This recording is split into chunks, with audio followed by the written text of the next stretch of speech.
সেটি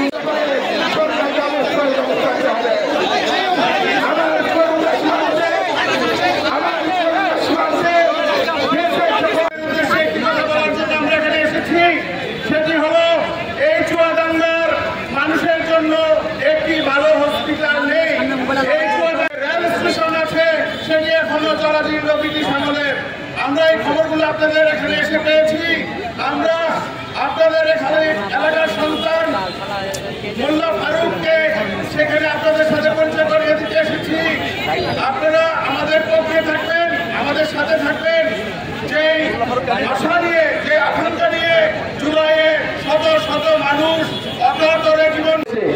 শেখ হাসিনা সরকার 16 বছর ধরে টিকে ছিল, খুন মানুষকে হত্যা করেছে এই ভারত সরকারের প্রত্যক্ষ এবং পরোক্ষ সমর্থনে। আমরা স্পষ্টভাবে বলেছি, সীমান্ত হত্যা আমরা কোনোভাবেই মেনে নেব না। বাংলাদেশের জনগণকে, বাংলাদেশের সীমান্তকে, বাংলাদেশের মাটি ও মানচিত্রকে রক্ষা করা বাংলাদেশের ছাত্র তরুণ যুবদের দায়িত্ব।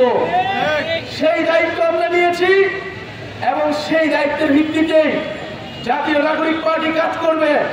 আমরা আজকে চুয়াডাঙ্গা থেকে বলতে চাই, গত 54 বছরে হাজারের উপরে মানুষ বাংলাদেশের সীমান্তে হত্যা করা হয়েছে।